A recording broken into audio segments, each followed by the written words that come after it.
verse of the day. Micah 7, verse 18. Who is a mighty one like you, taking away crookedness and passing over the transgression of the remnant of his inheritance? He shall not retain his wrath forever, for he himself delights in loving commitment.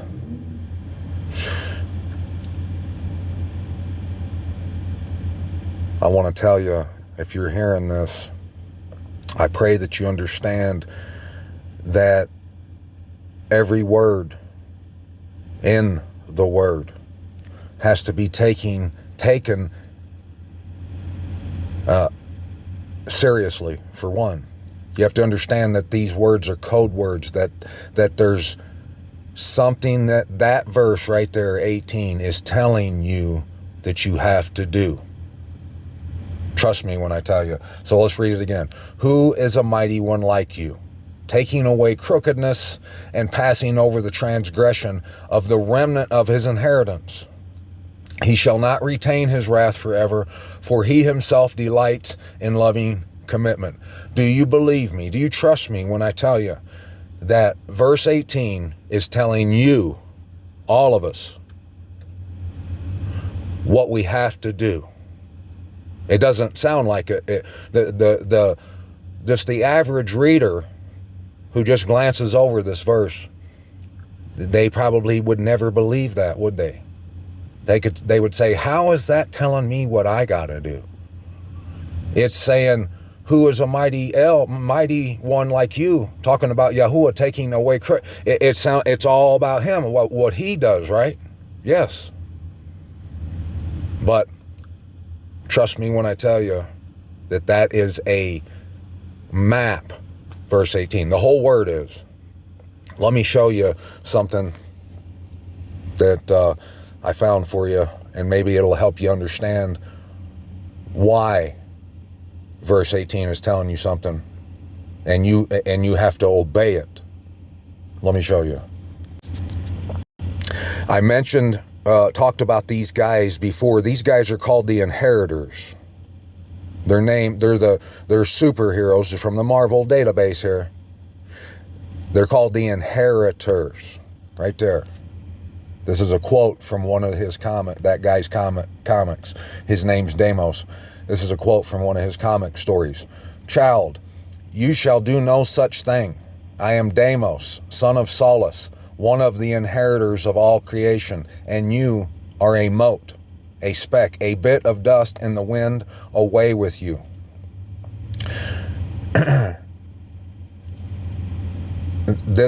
Look down here. I'm going to read all this.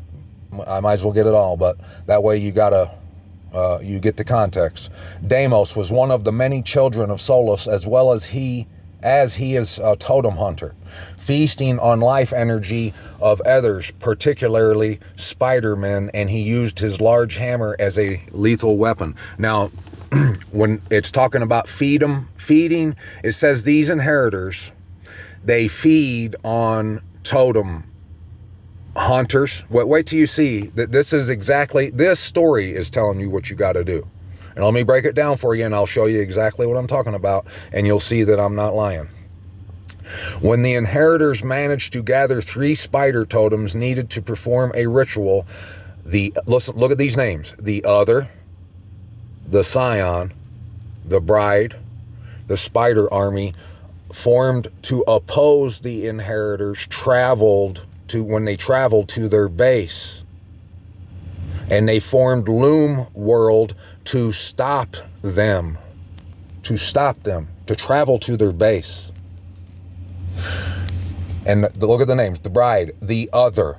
That's the first one that you need to understand. The Other. There is another.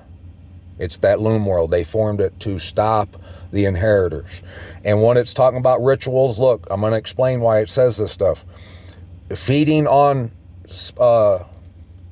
Spider-Man, these superheroes, the good guys in the movies are the bad guys in the stories, really.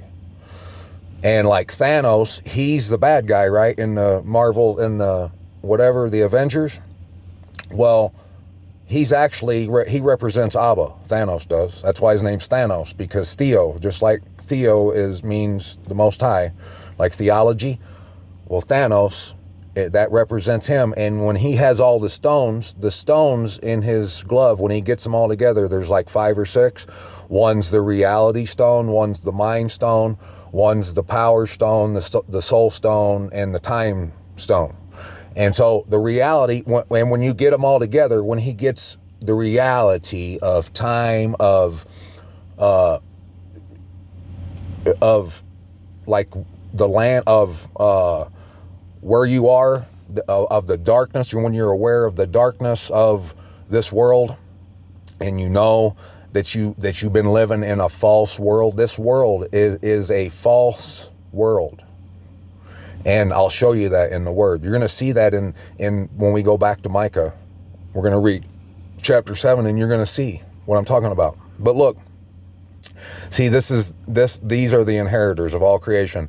And look on the wall behind them. They got a bunch of superheroes, Spider-Man and stuff on their walls. It's all symbolic, because what that represents, the Spider-Men represent the holidays, the sons of the foreigner. So let's go back. And this is important, because you got to see, this will tell you exactly what Micah's telling you. It's going to lay it down in superhero terms. In the end, the spider army managed to overpower the inheritors and stop the ritual which would have ended them all. So the ritual, what it's talking about, is going back. And look, they always make the superheroes win. But the superheroes represent the holiday, anything pagan, anything evil, the sons of the foreigner, the sons of Satan, Babylon, all the Babylonian gods and the Greek gods and the Roman gods, they're all the same, and they're used to, the world worships them in one way or the other.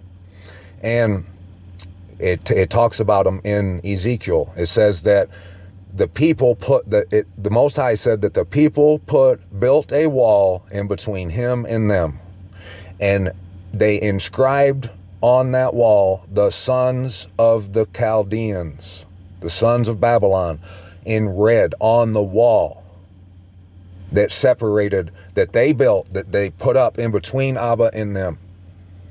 So those are those holidays, because that's adultery. That's who his bride got. That's why all this bad stuff happened, is because of that.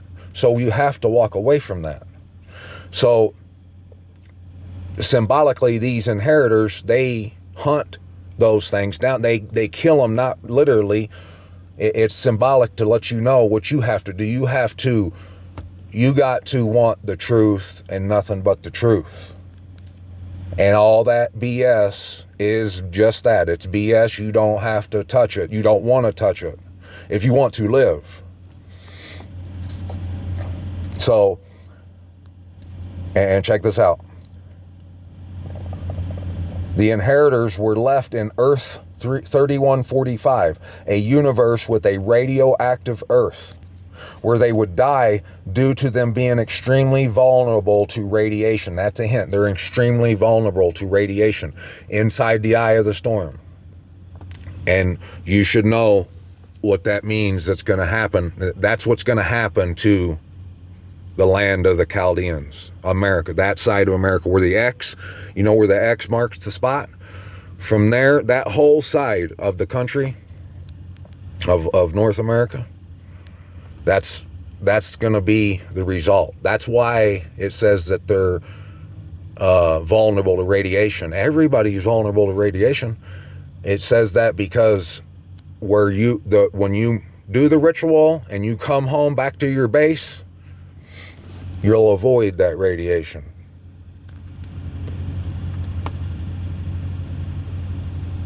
And the one thing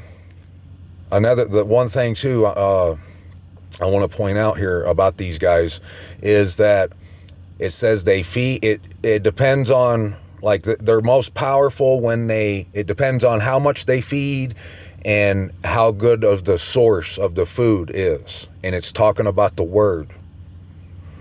And it talks about the bad guys cloning bodies to transfer their souls. And the one stone in Thanos' glove is called the Soul Stone. So when you have it all together, like you have the Soul Stone was like the last one, because this is all about taking people's soul. So, but it says that the one thing that separated these guys too was that they look at animals, the blood of animals, it says, as something special or unique. They look at it and they don't just, it lets you know that that you shouldn't boil, or that you should boil your meat, that you shouldn't eat your meat roasted, but only one time a year in the place where he placed his name. And it's what it's all about. And I'm going to put a link in the description for these guys. So go check it out and read all the stuff in here about it. And it'll tell you that in returning is the only way for us here in the time that we're living in. Okay? This is Micah 7. Let's read this and let the Most High do the two-stepping, shall we? Woe to me, for I am as gatherings of summer fruit, as gleanings of the grape harvest. There is no cluster to eat. My being has desired the first ripe fruit. The first ripe fruit. So you know what that's a winking. He's winking at you, right? Because the first ripe fruit, that's the tithe. That's what you're supposed to bring in to where? To the storehouse. To the house. Yeah, you leave your corners out there for the people that are, but he's talking about, he's winking at you. He said he's letting you know there's no one coming to the house to bring the first fruits that he desired, that he's told us to bring. The lovingly committed one has perished from the earth, and there is no one straight among men. All of them lie in wait for blood. Everyone hunts his brother with a net. That's what's going on. That's what Babylon and all them superheroes and all that nasty stuff has created. The tree of the knowledge of good and evil, as above, so below. It's created that to where it's a dog-eat-dog world, and no one is searching for the truth. And if someone ever does search for the truth, they're bad-mouthed up one side and down the other. And it's worse than that. It goes on. So that's where we're at. Both hands are on the evil to do it well. The prince asks for gifts. The judge seeks a bribe. And the great man speaks the desire of his being. And they weave it together. That's all that's really getting spoke. Is the desire of their being. There's no speak of our inherited land, returning, loving it, lamenting the humiliation and the departure from it, being a part of the family. And the best of them is like a prickly plant. The most straight is sharper than a thorn hedge. The day of your watchman and your punishment has come. Now is their confusion. Trust no friend. Rely on no companion. Guard the doors of your mouth from her who lies in your bosom. In your bosom. That's not the wife of your youth. For son is despising father. Daughter rises up against her mother. Daughter-in-law against mother-in-law. Enemies, the enemies of a man are the men of his own house. As for me, I look to Yahuwah. I wait for the Most High of my deliverance. My mighty Most High does hear me. Do not rejoice over me, O my enemy. When I have fallen, I have risen. When I sit in darkness, Yahuwah is a light to me. Just, that's it. That right there, you know that's a metaphor. When he says, when I sit in darkness, the Most High is a light to me.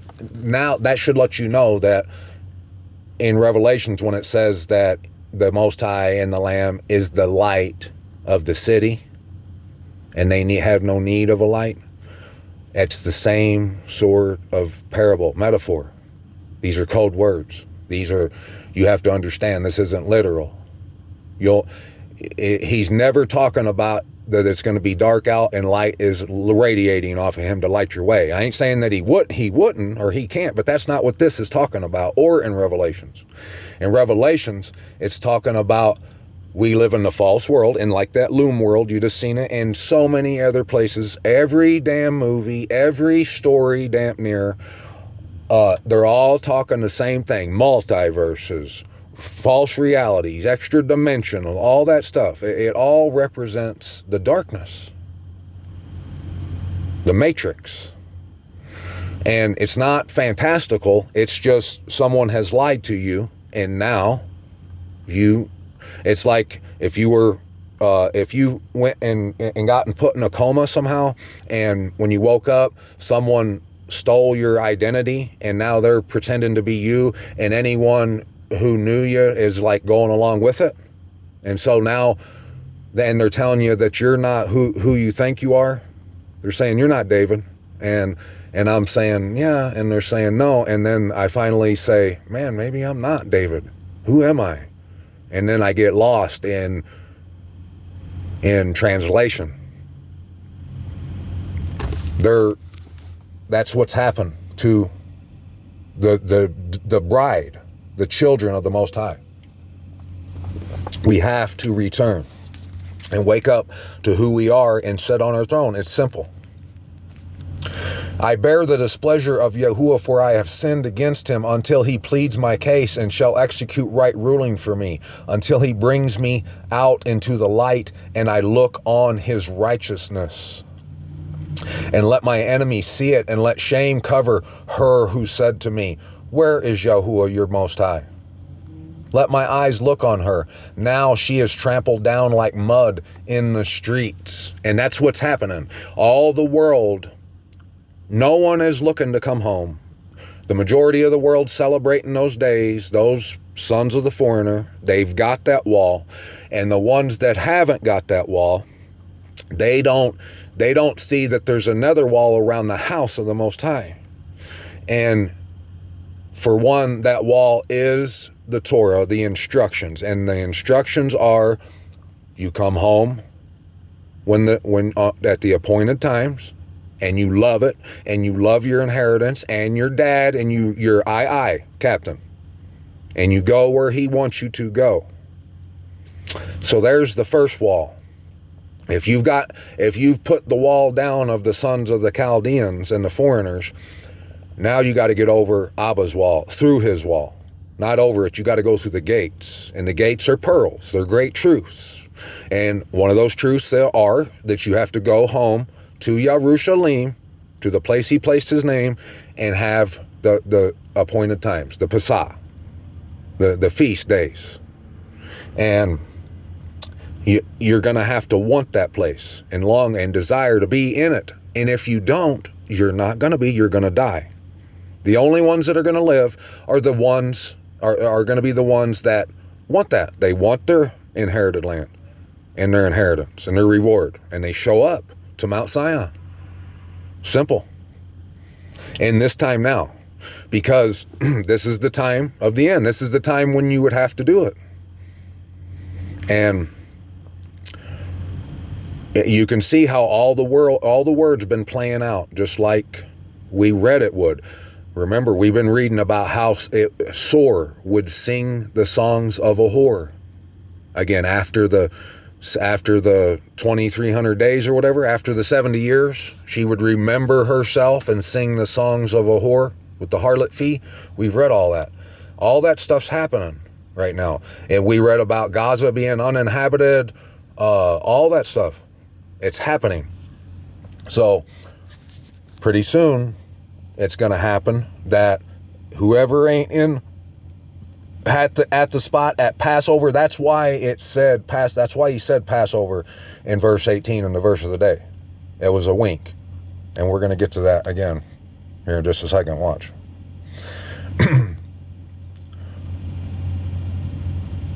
So he's talking about the whore of Babylon right there, who made all those things, those nasty, vile things, trampled down like mud in the streets. The day for building your walls. Let the law go far and wide in that day. See? See how that works? That day when they come to you from Ashur and from besieged cities of Mitzrayim, and from the siege to the river, and from sea to sea to sea, and mountain to mountain. The top of the mountains is a literal wall too. It's a circle. It's a big valley, but it's like a bowl. It's round. And all around the mountaintops, just like it says in Ezekiel, that's the boundary of the house.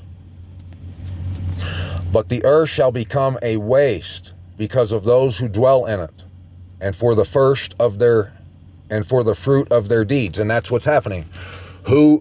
If the fruit comes when you put the fruit in the storehouse, you bring in the tithe, you come, that's the tithe. When you say, yes, Abba, I want that inheritance, I'm coming home to you. You told me to come home? Aye. And the world is refusing to do that. There is no fruit out there. There's no fruit outside the city. That's why the blood will be trodden down outside the city, up to the horses' bridles, up to where, as far as the churches will take you, and all this nonsense has taken you, that's drug the world away from accepting their inheritance. For one, I mean, my gosh, what kind of jerk doesn't accept the gift? And this is the gift coming from Abba, of our inheritance. So yeah, we should all be accepting, wanting our inheritance, being thankful, being grateful, and giving all esteem because of it. I mean, who isn't doing this? Why? The only people that aren't doing it is everybody, because they've been put under a spell, taken away. They built that wall and they can't see past that wall. But the earth shall become a waste because of those who dwell in it, and for the fruit of their deeds. Shepherd your people with your rod, the flock of your inheritance, who dwell alone in a forest, in the midst of Carmel. Let them feed in Bashan and Gilad as in days of old. Let them feed right there. Let them feed. That's just like those inheritors. They feed on, you can tell that them told the one things they told them, whatever, those are the prophets. Those are the word, the books. And you can tell that they gain their power from reading and understanding, like their history and what the truth. So, and that's what this is talking about. Let them feed in Bashan and Gilad as in the days of old. Last night I had a dream that I was getting married, basically, like I was going to be with this beautiful lady. And she was going somewhere, and she said, hey, and I want to take you in. Can you do something for me? And she asked me to feed her fish. She had this big fish tank in her house, a big aquarium. And I was like, yeah. And at the end of the dream, she came back, and we went in, and she was happy, and we went in to look at the fish, and they were almost dead. And I realized that I wasn't feeding. I never fed them one time. I just completely went off and done something else and never even fed them. And they were like jumping out of the aquarium, and I caught one and was trying to put it back in the water, and I felt like such a jackass, and I woke up. And so I know what that means. My people, if you're hearing this, you have to understand that the time is slowly running out. I mean, it's quickly running out. There's not much time left. It shouldn't be a matter of time. That's another thing. Let me go show you. Let me go back to this real quick. Let me show you what this guy says here. His little quote, the main character's quote.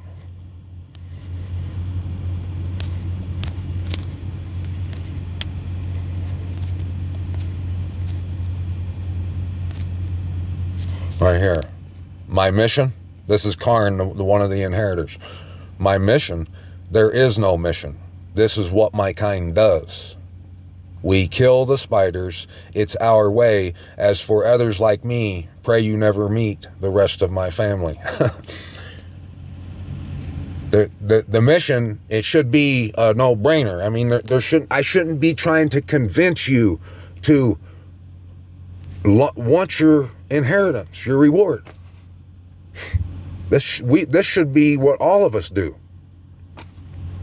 And if you can just see that, once you see that, you'll understand that you've been living in a false world, and the whole point of it is it's to destroy you, because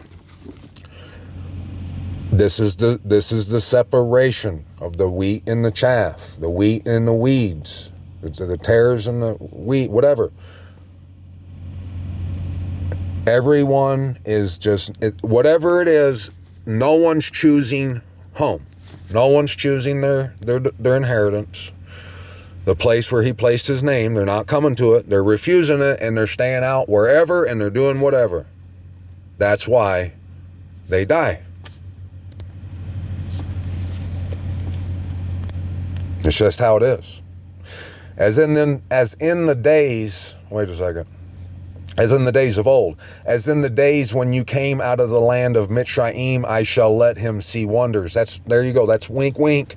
Just like when they came out of Egypt, he said that all through his word. Jeremiah, Isaiah, he says it's going to be just like that. Matter of fact, it'll be so big they ain't going to talk about what happened before. But they will come out, but it'll be one by one. He's going to draw them out from the four corners of the earth. We can't all get in one line and then come. He brought them out of Egypt before. Now he's bringing us out of the four corners of the earth. So we're all going to come back. That's what it's all about. That's what the whole entire Bible is about from front to back. And the fact that I'm telling you this right now is all the evidence you need to prove to you how much time's left. You ain't got much time, because now the word's telling us. We see it now. Just like, when you're reading in the prophets, it'll say, sometimes the prophet will say, and the Most High Yahuwah told me to tell you something. But a lot of times it says, and the word of Yahuwah came to me. In that time, it'll say, in the time of King Jeroboam, during whatever, the word of the Most High came to me. So that's the word. It came to him. He understood it. He was hungry, and he kept reading through it. That's how you have to do it. You have to examine it. That's why all these characters in these movies and stuff are investigators. Go back through all my videos. You're going to see. Go back and watch like the last 30 videos. I got so much information. It's packed for you to see all this truth, that this is the truth. The word of the Most High has came to us.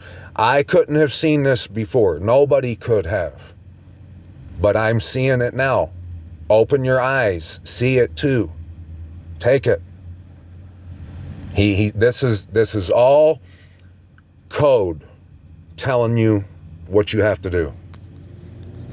Let the nations see and be ashamed of their might. Let them put their hand over their mouth. Let their ears be deaf. There you go.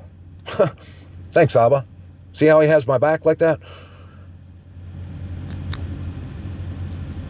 The nations see us as coming home. And look, they're being put to shame. And they can't see the truth or hear the truth, even though it's right here in their face. They can't see it. Let them lick the dust like a serpent. That's why the serpent's cursed to the dust like that, to the pit of the deep. Let them come trembling from their strongholds like snakes of the earth. Let them be afraid of Yahuwah, our mighty Most High, and fear because of you. There you go. Come out from wherever you are and come home. Who is a mighty one like you, taking away crookedness and passing over the transgression of the remnant of his inheritance? That's all you should, that should be mic drop right there for you. Your crookedness is going to be taken away when he passes over you. And he'll know, because you'll be under his wing, that you're a part of the tribe of his inheritance. And because you're under there and his wings over top of you in his house, you're going to know who you are too. You're going to be the tribe of his inheritance, the remnant of his inheritance. He shall not retain his wrath forever, for he himself delights in loving commitment.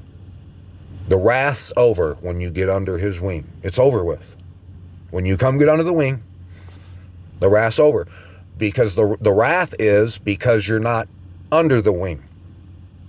Anyone that doesn't come home on those days and want the truth of their home and see that we've been tricked into false world, loom world, in order to kill everyone, to destroy everyone.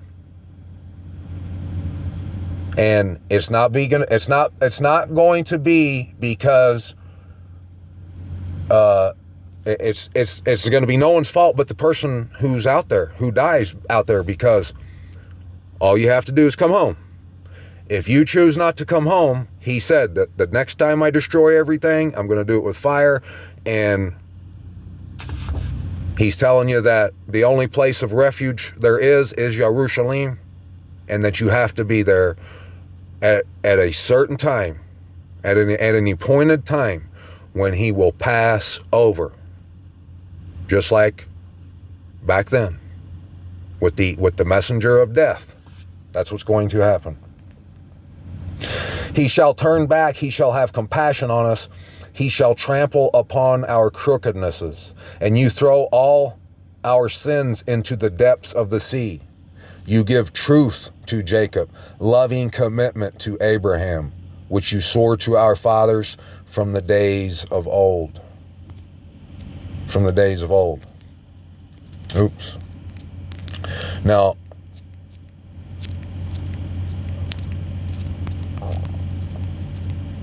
let's find in Jeremiah.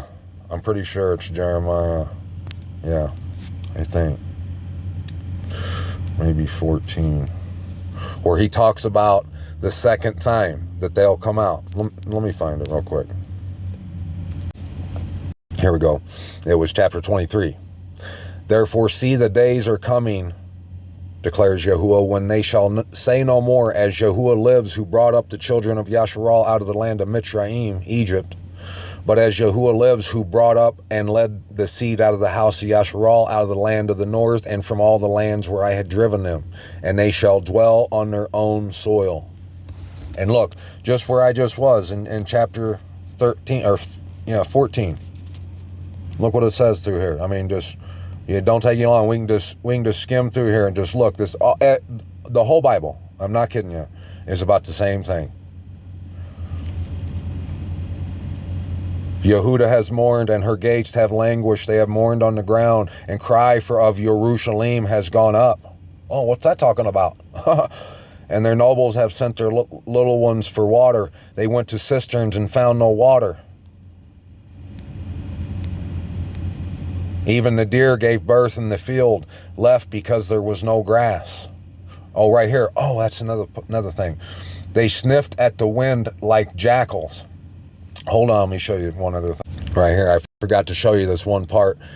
Down here at the bottom it says, in the end, Miles, empowered by the Enigma Force, killed Solus with the sword vigor, and the spider people used the jackal's cloning tubes to create new baby bodies to the rest of the inheritors, with no memory of their past, when they found out that Solus had put the hunger in his children and it could be reversed. See, the hunger. The jackals right there, the cloning to the jackals. Anytime it talks about that it mentions the land where jackals are in the land, in the word, he's talking about the false, the other, the false place. That starts with the J over there, and I, that's in the news right now. The word jackal represents them. It represents that thing. So it says they sniffed at the wind like jackals. Their eyes have failed because there was no grass. Just like we just read, where it just said that they were, however, what it said about them being hungry or whatever. You got to go. I'm going to put the links in there in this video. I promise you. And if I do, or no, I'm going to. And when I do, go in there and read this. Read those things. I'm serious. And you're going to see more proof of what you got to do. O Yahuwah, though our crookedness is witness against us, act for your name's sake. For our backslidings have been many, we have sinned against you. Like a stranger in the land. Right here. O expectation of Yasharal, its Savior in time of distress. Why should you be like a stranger in the land? Or like a traveler who turns aside to lodge? There you go. Why? This whole book, I'm telling you guys, the whole Bible, I'm not kidding you. It's telling you that you got to come home to your land, inherited land. Why would you be like a stranger? And if only the strangers are going to die because they choose not to show up and get in the ark when it's time. He's telling everybody. I ain't the only one who has the scripture. There's lots of Bibles, isn't there? He's been telling us, but we couldn't hear the word of the Most High until now. Now we're hearing it. Now it's time to do it, because the words came, and he rose up early. He's been telling us what we got to do. You love to wander, no restraint on their feet. So they have loved to wander, they have not restrained their feet. There you go. And just tell me it ain't common sense that you should want your inheritance. And that it's just a coincidence that all these multiverse movies are the same, and all these Marvel comic books are talking about the same thing. It's all just a coincidence, huh? It's not. And you better act fast. You better make up your mind soon, because you don't have much time left. For I give you true peace in this place.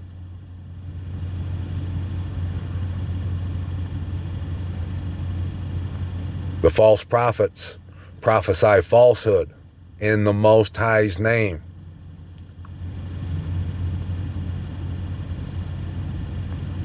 Worthless divination. Divination is what Nebuchadnezzar did at the gates to Jerusalem.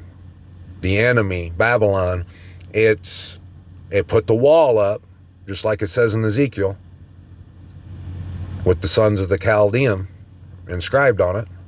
And now the world don't even see the gates. That's what putting the blood on the doorpost represents. The Messiah, okay? He said, what door I open for you, no one is able to shut. No man shuts. And if the door he's talking about, what he means by no one's able to shut, who is the Messiah? He's the Word, right? The Word opens a door for you. This is the key of David, because we're talking about the city of David. The key of David. What's the key? It's the door to get into the house. Okay? And that key of David that he gives you, which opens that door, opens the gate, which are pearls, a single pearl. What's a pearl? A pearl is a great pearl of truth. You have to enter into the gates. And tell me it's not common sense that you would have to want to enter through them gates to get into them gates. You're not going to be in the gates if you don't want to enter through. If you never decide you want to enter through the gate, you don't have to. But he did say that he's going to destroy the earth because of all the wickedness and nastiness that's going on. And there'll only be one refuge. It's going to be kind of like it was in Noah's time. Messiah says it's just like in the days of Noah, but the only difference is they don't make boats to ride out fires. Okay? No. He said he's going to destroy the world with fire. So you're going to have to get to the place he told you to get to. And if you don't choose that, and at the time you were supposed to choose it, you don't get to end up in paradise or heaven, whatever it is you think you're going to. You don't.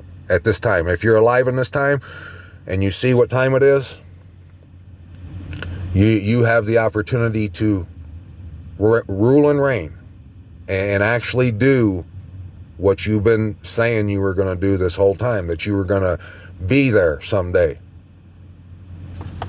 You were saved or whatever. Well, it's time to take it.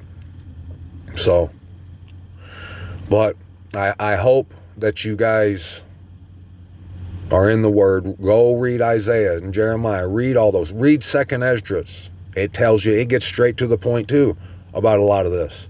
About the city becoming visible in the end, and that we would see it and we would go back to it.